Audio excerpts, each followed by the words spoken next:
Hello, welcome to my channel again. This is Bhoopesh. So today we'll be doing a very important topic in Kubernetes, difference between a deployment and a stateful set um, deployment onto the Kubernetes for different applications. So this is a very important topic to understand where to use deployment and where to use stateful set. So let's quickly jump onto the implementation or use the understanding. So state for any stateless applications that do not require any kind of storage of data. If I take an example of any BusyBox container or any Python related container or any Alpine container that does not need to have a storage of data, wherever those things are there, we need to use deployment. And wherever there's stateful applications where we require storage of data like PostgreSQL, MySQL, MongoDB, all the databases are generally deployed as a stateful applications in Kubernetes world. So yeah, quickly understanding more on this. The deployments are normally stateless applications, but if we attach a deployment to a persistent volume, what is this persistent volume? Persistent volume is nothing but a physical storage that is available on the node, on the cluster, and then it will become a stateful. And there's one more thing, like in deployment, even the pods share a same volume, but in the stateful set, the individual pod will have an individual, storage. So we'll see that thing in a working example in a while, but quickly understanding from the theoretical perspective. So how the deployment works, let's get into the more details. Whenever we deploy any manifest, when I say manifest, I mean the deployment of YAML file into the cluster. Suppose we are giving a replica of one, okay, then it will create a replica set of one, and it will make sure that it is creating pod, under that replica set. Now, if we take an example how it really works, when we create any kind of Kubernetes deployment with the name of, suppose this is the example web or app, then it will create first of all a replica set with the name of web app hyphen replica set ID. Now this is again alphanumeric ID you normally see in your when the pod is created. Suppose the application name, then hyphen replica set ID, and then further there will be a pod name associated with the pod ID. So normally this is the convention. First the application name, then the replica set ID, and then the pod ID. This we need to understand it pretty carefully. And the replica set is suppose two or three, then these three pods or two pods will spin up. Let's understand the stateful set also. Now there's a very good understanding from layman. In Kubernetes deployment, we treat our pods like cattle, not like pet. So basically, what we are saying in deployment that if my one of the cattle or members get sick or die, then we quickly replace that cattle with another cattle, like a new head. When any head of the cattle dies, we replace that with another cattle. That is the deployment. I mean, whenever the pod is dying, we quickly made another pod as a master for that. But in the case of stateful set, we normally treat everything like all pets. And if one of your pet got sick, it immediately gets noticeable. When I say noticeable, suppose I have three dogs. If one of my dog is really sick, that will become easily noticeable. And this is the same story of stateful set. Stateful set, when it creates pod, it creates an independent entity, and if one of them is dies, an application will also becomes vulnerable, right? And the stateful sets normally create pod in the naming fashion of 0, 1, 2 like that. Let's quickly understand what are the stable identities of stateful set. First of all, the network identity enables us as the same DNS name. I mean, what does this mean? Whenever we communicate between the pods of stateful set, they communicate with the DNS name. Suppose if any pod is created, it is not communicating with IP address because it may be different, but it's communicating with DNS name. So it is having a sticky identity, network identity. Secondly, the storage identity remains the same. Now, what does this mean? So every pod or every replica within the stateful that have a different PVC. When I say PVC, it's for certain volume claim. So we'll show that thing into working example quickly. That every stateful pod will have its own storage, so that it should have a sticky session. Right? Sticky session means if any communication is happening for that transaction, that will go to that persistent volume. I mean the physical storage, and then it will end the transaction. Then only it will take the next transaction. Right? So yeah, this is the final slide of theoretical aspects of it. So what are the difference between deployment and stateful set? You can simply say it is for stateless applications, it's for stateful applications. pods are interchangeable quickly. I mean, I can do a replica set of one, two, three. But in the case of stateful, the pods are not interchangeable. Every pod has a persistent identifier, I mean, quick network identifier, and as well as it maintains across any rescheduling. Pod names are unique. Pod names are in sequential order, as I suggest, like 0, 1, 2. Service is required to interact with pod. Now, definitely, we need to have a single service to interact with pod. A headless service is required for the network identity of the pod. Now, what is headless service? Headless service is nothing but a network related identity for each and every pod, and that will communicate to the service. Now, the final point is deployment is a specified PVC is shared by all the pods. So basically, one single storage is being used by all pods. In other words, it is a shared volume across all the pods. But in the case of stateful set, every pod will have a different persistent volume, different physical storage, right? No shared volume. So yeah, that is pretty much about the physical theoretical aspects of it. Let's quickly jump onto the practical implementation. So I've created a small GitHub documentation. This README deployment and stateful that will like understand with the help of example, and the example manifest files are inside this this folder. Okay, so let's get started and let's understand from the example. What we'll do first of all, we will deploy a deployment set into the existing namespace and then see how it works. Okay, I'll come on to my box and oh, sorry. So I'm in this. I'll just go inside examples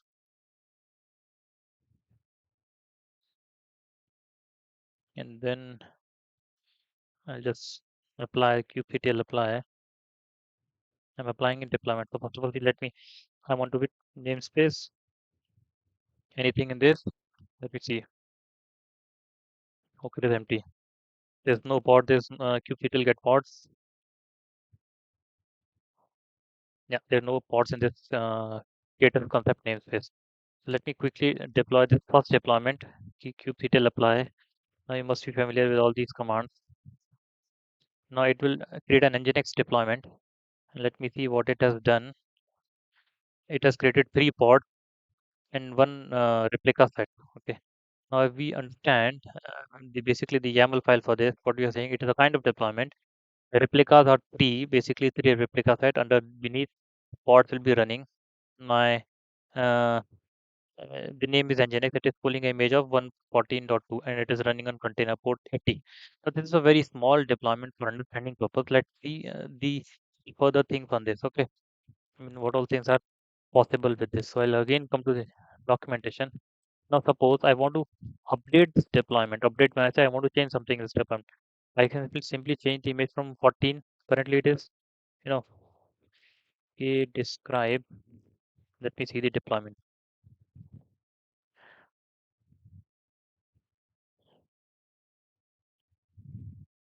So the image as of now is where's the image 114.2. So now what I'm saying, please update the image from 114.2 to 116.1. So I'm updating the deployment. We'll see what this will do.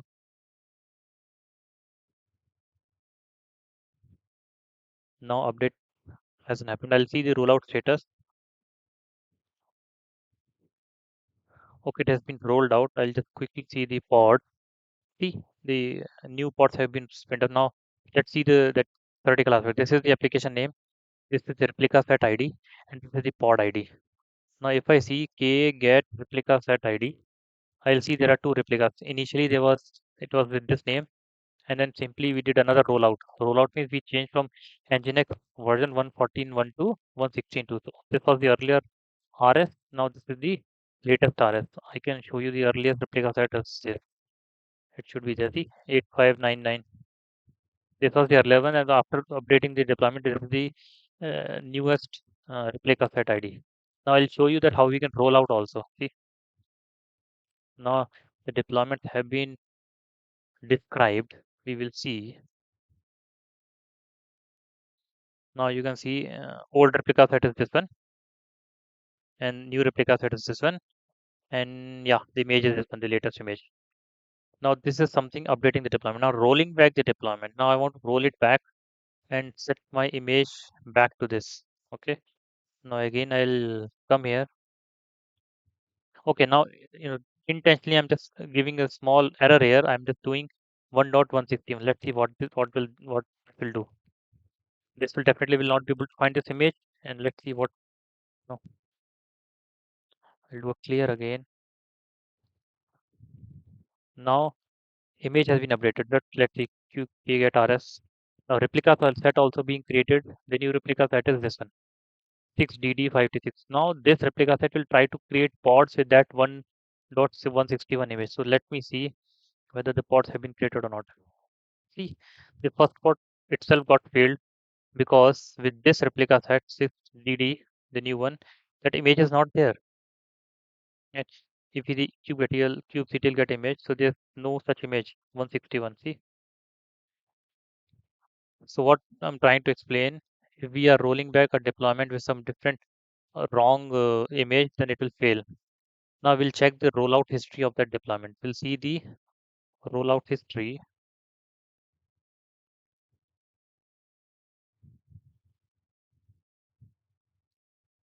Now you can see there are three revisions that has happened, one, two, three. So we want to just bring it back to the second version, which was working fine. So I'll just make sure that I'll just run this command and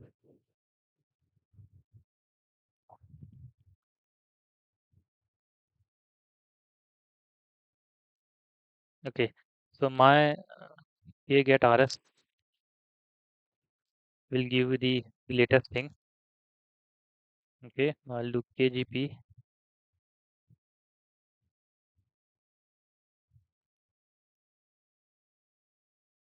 Now I'll do the rollout. I'm just making sure that it will undo the rollout second version. Rolled back. I will see the pods are running properly now. The earlier get rs. Now see the one which was creating problem was this one 6TD. Now we are rolled out back to this one 66FF. So now we are on to this state second version. So this is how we can actually roll out any deployment. Suppose we are working on any production environment and we did some mistakes, so we can quickly roll it back to the previous deployment, and then we can make sure that pods are running with this replica set. See first one. Sorry, the middle one. So this is the beauty of rolling it back now. Suppose I want to scale my deployment to 10 pods. When I say 10 pods, what is happening? I'm getting a lot of a lot of nginx requests, okay, ingress requests. So I want to make it from 3 pods to 10 pods. I'll just simply copy this. I'll make a 10 replicas. So you'll see 10 pods are coming up for this nginx. This is a straightforward. Now this was something which I did manually. But suppose I want to create a some kind of automated fashion for this. So you can see 10 pods are running. There's one deployment, and there are 3 replica sets that we have done so far. Now I want an automated scaling with minimum count of 10, maximum as 15, and whenever my CPU percentage for any node is going greater than or equals to 80%, please spin up a new pod. So I tell what I'll do. I just run this command. This is nothing but a horizontal pod scaler command. Okay. So the horizontal pod scaler. What I'll again do kubectl get all. So you'll see there's a component which is running here, and it will keep on checking your any pod which is going above 80%, and it will spin up a pod. So this is called as automated horizontal scaling within the cluster. So I'm not doing a vertical scaling case. This is a horizontal scaling within the node for that pod. So this is very, very important to understand how we can do it with the help of horizontal, pod scaler. So yeah, you can do a lot of other things on deployment, but yeah, just to I'll take a pause here in deployment, and we'll do some understanding on stateful set. Okay, how to run that stateful set in a deployment. So we'll come again on our GitHub repository. Okay, we'll do a clear, and then we'll do lsltr kubectl apply minus f stateful set. Okay, fine. So let me explain what is this doing. Now stateful set is this is the API version apps one. Client schedule that metadata is just the name of that selector. And these are all labels. Service name is nginx. I'm getting 3 replicas. Okay, Now containers, image engineer, this is okay. Port number, container port would be 80. Volume mounts, and volume is something which we were discussing in our PPT, persistent volume. So what I'm saying, whenever these pods are being created, please use this my claim is nothing the physical storage from the node. Okay, and this physical storage will be mounted as this path inside the pod. Okay, so how it works, first of all, it will claim this how much 5 GB of space from the node, and then it will just give that 5 GB to this mount path for all three pods, and this 5 GB will be shared across all three pods. I'll show you how it works now. This has been created. I'll just see KGA, kubectl get odds, KGP. Let me run it here. KGP. You can see these three are nothing but three stateful sets. As I was saying, the application name hyphen 012. Now, before it got created, it first of all, you see PVC. PVC is nothing but persistent volume claim. So I am saying that please create this volume claim of 5 GB where on my storage is local path means on my cluster. So I'm blocking my 5 GB of space on this node. Now how this 5 GB is being used by all these three pods. Now I was saying, then these individual pod will create a different persistent volume. So you can see this is the persistent volume has been created for this claim, my claim, right? And then it is being used for all these three stateful set pod. You can see the 5 GB, right? And similarly, did that last time in deployment of EFK, we saw that ES cluster, Elasticsearch cluster was also stateful. That you can see the similar example here. The three pods which are having different PVC persistent volume claims, right? Okay, so now coming back to the again the YAML file. So we are creating a stateful set and using a 5 GB for all three pods, and then we are creating a service of Nginx. So let's see the deployment. We have a three pods of stateful set, 10 pods of deployment. Okay, let me run in this fashion. Oh, wait, I will just get all details. So all these pods are running on the single. This is a single node cluster. I want to show this IP. So IPs are different, but it's having a single DNS for each and every pod. Now, what else I can show you? Okay, let me show you the service also. So yeah, service is running. Nginx service is running, which is from the stateful set. So yeah, so potentially, first of all, we created a stateful set which is using a persistent volume for any kind of things on this. So let me show you one more thing since we are discussing all this persistent volume. Look inside this pod, kubectl exe. Um, so I'm now getting inside one of the pod. Basically, I'm getting inside one of the, you can say, operating system 0. Now I'm inside this. So first pod, and if I go to this location, see, and df minus h, I can see user share. No? Where is user share? Du minus h. Sorry.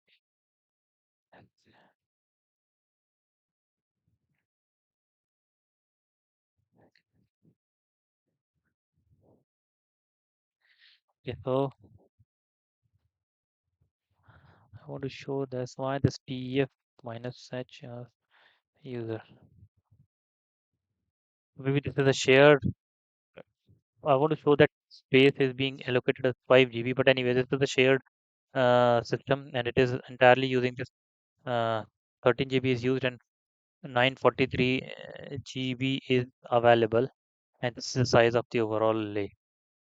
But yeah, this is that mount path that has been given to us, that user share nginx html. This is the mount path, and it's coming from directly the my claim, which is of 5 GB, which is coming from the node. That is how it works. I mean, first of all, it allocates the node space, and then that node space is being used by a port like this, volumes and volume mount. So volume is nothing but taking the name from the node, and then volume mounts is using that name to get the data, right? So yeah, this is how it works. So this was an example of understanding out of this code for stateful set.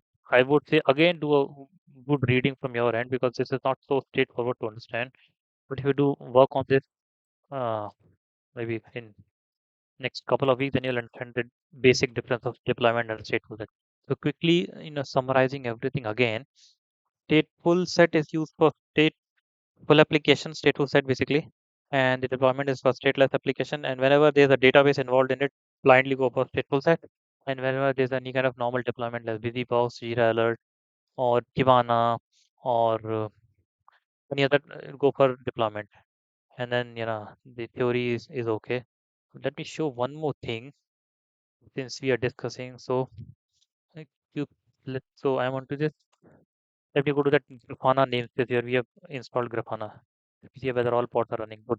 The pods are running. Yes. Let me see what all things we have deployed here. So we have deployment of Grafana, but we have stateful set of Prometheus. See why we have stateful set of Prometheus? Because Prometheus is actually storing all the storage, all the metric storage.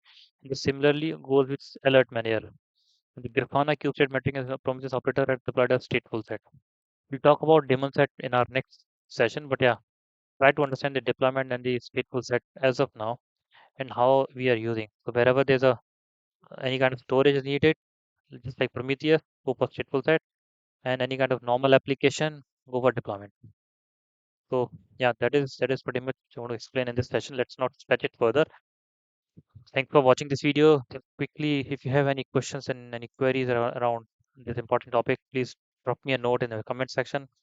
We'll try to answer it. Please like and subscribe the channel. Let me show you the channel also. If you don't have the link, you can come here. This is my channel. You can simply come subscribe the channel. Okay. So that is pretty much about it. Let's catch up again in the next session with the Devon set and we'll get it along. And whatever further queries you want, you can simply type it down. We'll take those topics earlier. Thank you. Bye bye.